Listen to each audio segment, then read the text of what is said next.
Okay, almost home with the bad girls from Sonya. Those are two long Langstroths, and then we have another double deep Langstroth and another one right there. And all these 4 hives are here for rehabilitation.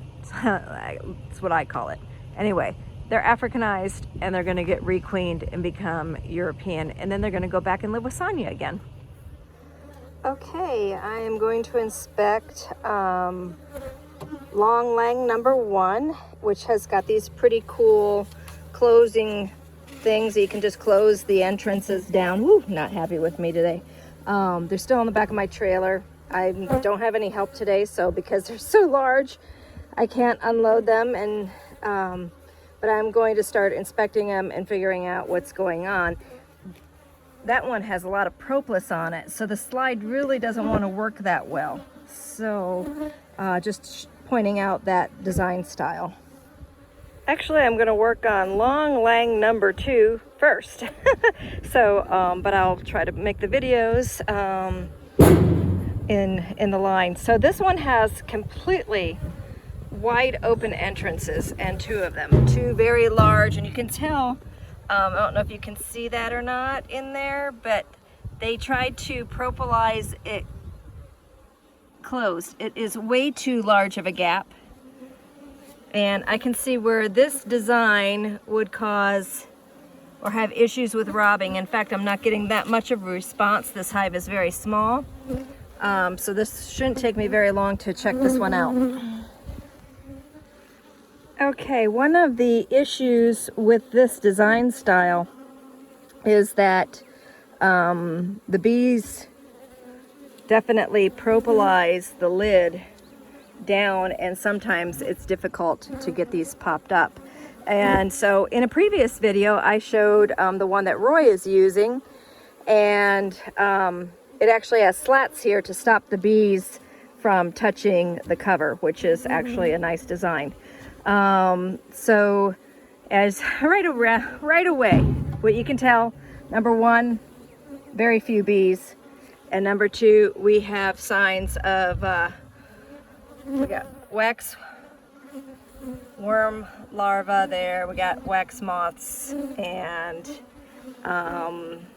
yeah, so this hive is extremely weak. There's another wax moth running around right there, more signs of larvae. So I'm gonna take a quick peek in here and see what's going on. Okay, as some people may have already guessed, this hive is gone. Lots of wax moth damage, and there were a few bees in it last night. That's why I chose to bring it out here to relocate it. Look at all this damage here. And there is still a little bit of honey in here, which is being robbed out. So I think that these bees probably, there's not dead bees in the bottom. I think that they ended up absconding because of all the pressure. There's a little bit of crystallized honey in here, not that much, but we'll utilize this to give to when I'm splitting up. I got a feeling there's a big hive right here. She's already hanging out for the day. I mean, they're hot. I mean, they want out. They want more room.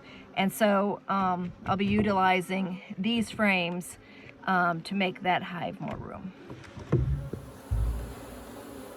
Okay, this is the Long Lang number 1. I went back to open this one, and if you take a peek, this is what happens when so there was a follower board in here.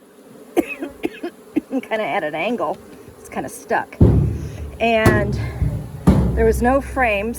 Sorry about all the popping, that's the floor of my trailer. No frames, and so we have this going on up here, and all of this that was down. I had a hard time getting this open, but for some odd reason the follower board is here, and then we got all these frames here and here. So I'm going to take a peek and see what we've got going on. Okay, so on this hive, we've got really ugly brood. And we have queen cells, but we have multiple eggs. This is really ugly. I'm gonna guess this is laying worker, and it is. I thought maybe there'd be a queen, but nope. So both the long langs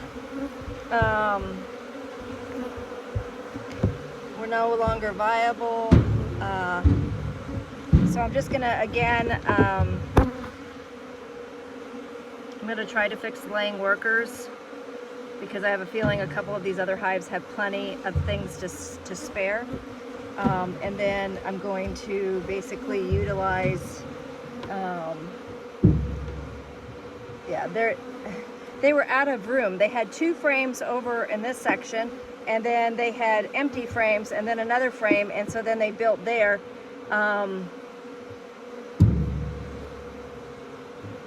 Just going to, yeah, kind of, yuck. All right, that was long lang number 1.